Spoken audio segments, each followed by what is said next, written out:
అధిష్టానం సరికొత్త వార్తల ప్రపంచం. అధిష్టానం వాక్ స్వతంత్ర ప్రజాబలం. బొత్స సత్యనారాయణ కామెంట్స్. ప్రతిపక్షాలు కూటమి ఆలోచనలు నీచంగా దుర్మార్గంగా ఉన్నాయి. 2 నెలల్లో పింఛన్ల కోసం 28 మందిని పొట్టన పెట్టుకున్నారు. బ్యాంకుల్లో పింఛన్ల కోసం 2 చనిపోయారు. ఈ పాపం కూటమిదే. వైఎస్ఆర్ ఆసరా 70 లక్షల మందికి 6.700 కోట్లకు 4 విడతల్లో ఖాతాల్లో జమ చేస్తారు. కూటమి ఫిర్యాదుతో నిధుల విడుదలకు బ్రేక్ పడింది. 3 మ్యాన్ కమిటీ సిఫార్సు. 22 లక్షల మంది విద్యా దీవెన 650 కోట్లు నిధుల కోసం ఏప్రిల్ నెలలోనే చెప్పాం. ఫైనల్ ఇయర్ విద్యార్థుల కోసం ఇబ్బంది లేకుండా ఈసీకి లేఖ రాశామని తెలిపారు. ఎన్నికల సంఘం కూటమి ఫిర్యాదు మేరకు నిధులు ఇవ్వకుండా ఉత్తర్వులు. 11,60,000 మందికి 12 కోట్ల నిధులకు బ్రేక్. వైఎస్ఆర్ చేయూత 4వ విడత నిధులు 33 లక్షల మంది కోసం. విద్యా దీవెన 28 లక్షల మంది బెనిఫిషియరీలు, 703 కోట్ల రూపాయలు వాళ్ళు రిలీజ్ చేయాలి. అది 3వ నెలలోనే దాన్ని బటన్ నొక్కి దాన్ని వచ్చి అది వాళ్ళకి ఇద్దామనుకున్న నేపథ్యంలో ఎన్నికల ప్రకటన వచ్చేటప్పటికి వాళ్ళు అప్పుడే అడిగాం ఏప్రిల్లోనే. దాన్ని కూడా 100 కోట్లు రిలీజ్ చేస్తే మిగతా కూడా బ్యాంకుల్లో ఉంది, వాళ్ళ ఖాతాలో తీసేద్దామని చేయొద్దని. విద్యార్థులు ఫైనల్ ఇయర్ స్టూడెంట్స్ వచ్చి ఇప్పుడు కాలేజీల్లో వాళ్ళు ఎగ్జామ్స్ రాసుకోవాలి. నేను 2-3 యాజమాన్యాల నుంచి కలిస్తే రేపు వచ్చేస్తూ ఉండండి, ఎలక్షన్ కమిషన్ పర్మిషన్ రాశామని చెప్పారు. బ్యాంకులో డబ్బు ఉంది, మీకు రిజిస్టర్ చేయడమే అని చెప్పి అది రాలే. దానికి కూడా ఎన్నికలు అయిపోయిన తర్వాత ఏమని నేను విద్యార్థి మనకి ఎన్నికలకి ఏం సంబంధం అండి చెప్పండి. రొటీన్ కోర్స్ ఇది. దానికి ఇంత నీచంగా ఈ కూటమి ఫిర్యాదు చేయడం, ఎలక్షన్ కమిషన్ వచ్చి దాని మీద ఆపడం. అలాగే ఇన్పుట్ సబ్సిడీ ఏదైతే సైక్లోన్ కానీ లేదు డాట్ కానీ వచ్చినప్పుడు వాళ్ళు ప్రభుత్వ ఇన్పుట్ సబ్సిడీ ఇవ్వడం అనేది మన ప్రభుత్వ దాని విధానం. అది గత ప్రభుత్వాల్లో కాకుండా ఏ సీజన్కి ఆ సీజన్ ఇవ్వాలనేది మా ప్రభుత్వ నిర్ణయం. గత ప్రభుత్వాలు అయితే సంవత్సరం కూడతా కలిపి వచ్చే సంవత్సరం ఇవ్వడం, లేకపోతే 2 సంవత్సరాలకు ఒకసారి ఇవ్వడం చేసేది. మా దానికి కాదు. ఖరీఫ్లో కానీ డాట్ కానీ వస్తే రబీలో ఇచ్చేయాలి, రబీలో కానీ సైక్లోన్ వస్తే ఖరీఫ్లో ఇచ్చేయాలి. ఆ నేపథ్యంలో మొన్న వచ్చిన ఈ సైక్లోన్ డ్రాట్ కలిపి 11,60,000 మంది, సుమారు 1,294 కోట్లు.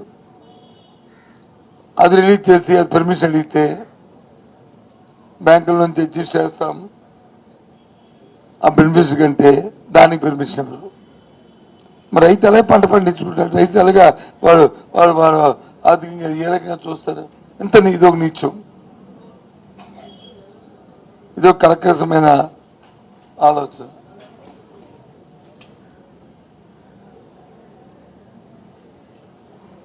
అలాగే వైఎస్ఆర్ చేయూత 3 విడతలు ఇచ్చాం.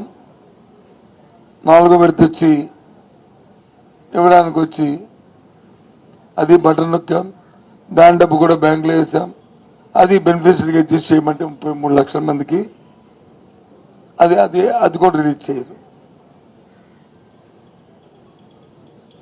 దానికి కూడా పర్మిషన్ ఇవ్వడానికి అది మళ్ళీ ఫిర్యాదు ఇవ్వద్దని. అదే రకంగా ఈబీసీ సుమారు 4,20,000 మంది 620 కోట్లు. దానికి కూడా ఇంతే. ఇది కూడా ప్రభుత్వం వచ్చి బ్యాంకులో డబ్బు పెట్టి దీన్ని అడ్జస్ట్ చేయడానికి అడిగితే దానికి పర్మిషన్ ఇవ్వరు. ఇంకో డేట్లతో సహా అమౌంట్తో సహా మళ్ళీ ఒకసారి రిపీట్ చేస్తాను. వైఎస్ఆర్ ఆసరా అయితే 79 లక్షల మంది బెనిఫిషియర్లు, 6,394 కోట్లు. ఇంకా పెండింగ్ ఉన్నది వచ్చి 1,839 కోట్లు.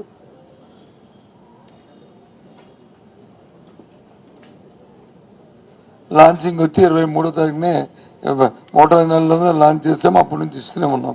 అనుకో ఇంక ఇస్తున్న ప్రోగ్రాం సుమారు 70% మందికి అయింది. ఇంకా 30%, ఇంకా 33% ఇంకా పెండింగ్ ఉంది.